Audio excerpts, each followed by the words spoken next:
तनी से रहल के तनी से माछी की पोछिया बार ओतनी अभी रहल हाँ तो के पूरा कल आ पूरा करके अंदर चल जा आ जब हम बोलाई तब आइए ठीक ना बिना बोलौले अगर आ गईल तो बड़ी मार मारत जान ली तब पूरा करवाइबा ना पूरा गा के जा। अच्छा ई तो कहा कि पूरा गा के जा तो कह दो पूरा क के जा नहीं पूरा गा के जा।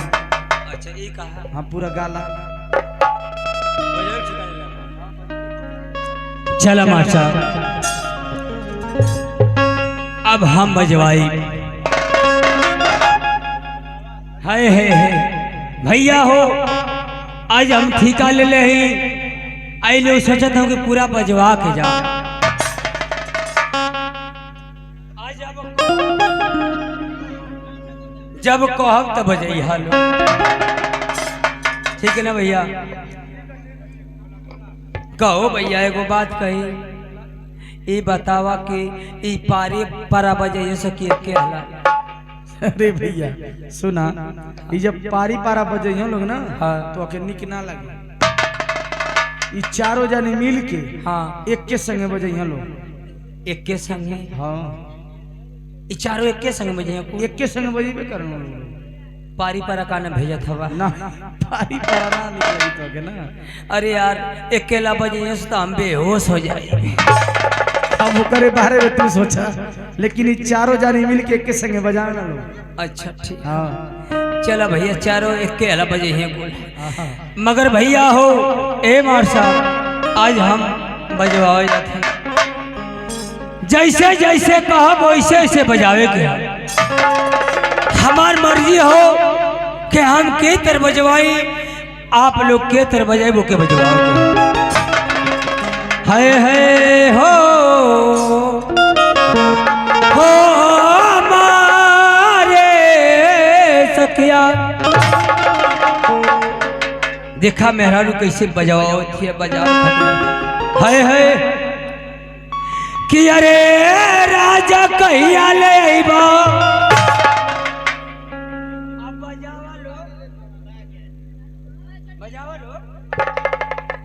है भैया है सुना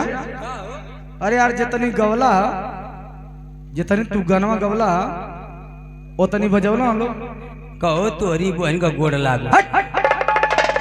हम कहले कि बजवाओ ये थे बजवाबा का तकलीफ है तकलीफ ये है कि जितनी गवला हाँ उतनी वो लोग बजवला हम लोग। अच्छा अब वो करे आगे दो कौन बजे हम लोग। अच्छा हाँ करी आगे दा हाँ करी आगे दा कि अरे फेफड़ाऊ कहिया लेबा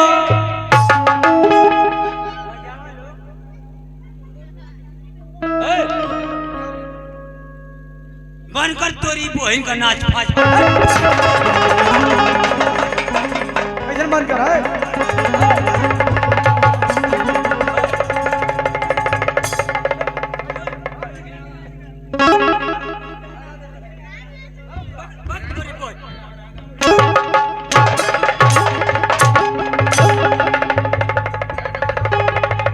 कैसे बजवा फेंकत हो बन करा और बाप खरीद ले बजवा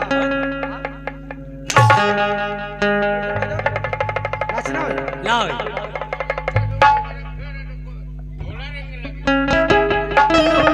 नाचना हो ना होई का होई आय का होई नाचना होई नाचना होई का होई अपने साड़ी के घरे हम मृदंग का नाचना चाहिए मृदंग का नाच हाँ आई नौटंकी ना होई ना होई बाग तोरी बहन का भाग्य से पैसा दा आय पैसा पैसा दा पैसा लेबे पैसा दा घरे चल जाएंगे अबे तू जइबे अबे चलिए बगलिए में गाड़ी खड़ी है 5 मिनट ना लगी समन वाला दत में रणबीरपुर से मारल एक तो के छक्का का याद आ जाए अच्छा हाँ पैसा दे यार घरे चल जाए मरले की जरूरत है ना निकल कितना में सट्टा बोल हाँ कितना में सट्टा सट्टा हाँ 13,000 में 13,000 हाँ बयाना कितना लेबे 1,000 तो 12,000 ले ले 12,000 दे दा अबे निकल अबे जो अरे यार अब पे निकलिए मर्द वाली बात है मर्द वाली बात क्यों मर्द वाली बात है यार चल आओ चल आओ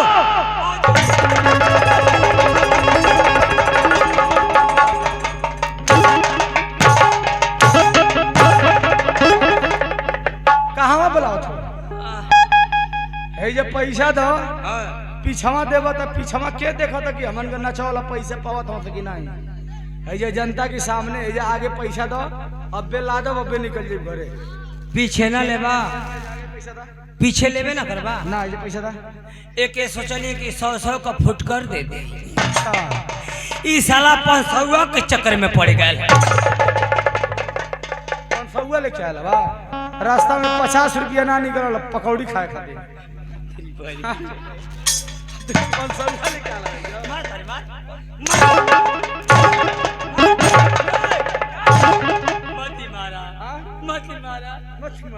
कहते मत मारा मत मारा कहते मत मारा जा हम तो के मरबे ना करब जा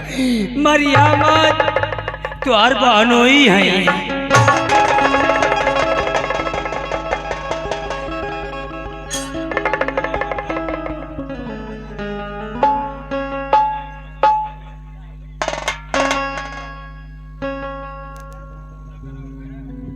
गाना तनी भाव में उन लोग देबा ना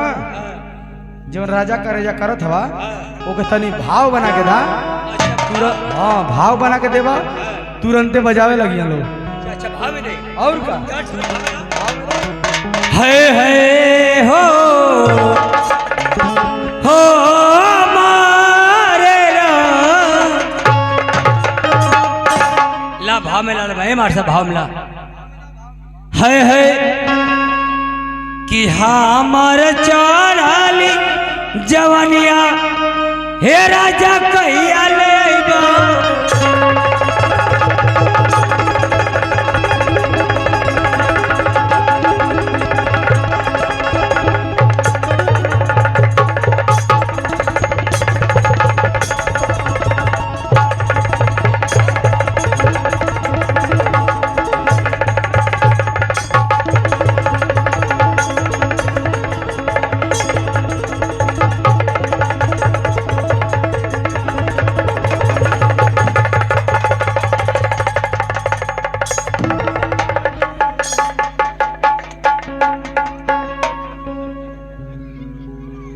सुन रे जाओ रे जाओ तब से हम समझ आवत है भैया भाव में गावा भाव में तो खाली ये राजा करे अलवा साड़ू की घरे यही तेरे गाँव जा लगा ना अच्छा मरबा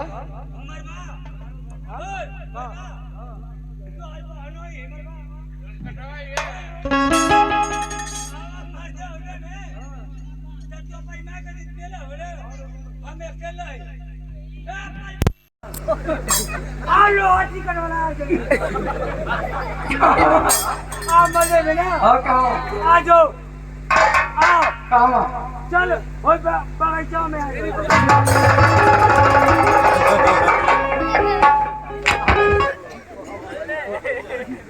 कि तू हमके मरबो कर तो हमके लाज ना लगी तो मलाई रह जाता अन्हार बगीचा बोला तो हमारे खातिर मन के एने के मारे एक मुंह मारा जी ना 4-5 छो हां तो तोर बहनिया रोवे लगी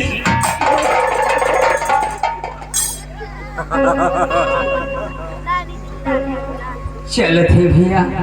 ये हमारे 4 गो आयल है सो उनके संगे संगे रहे के आज देखिए कौन कौन कैसन काम हमारे संगे करत है ए मार साहब चले के बेरी हो गए हाय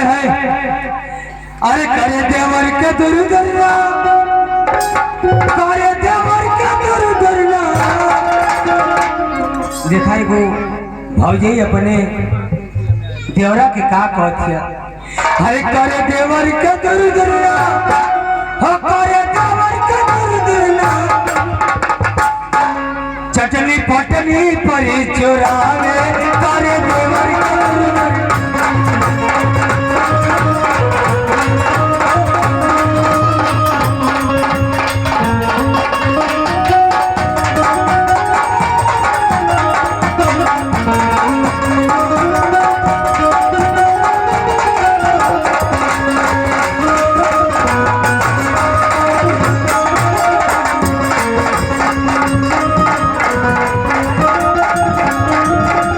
हेलो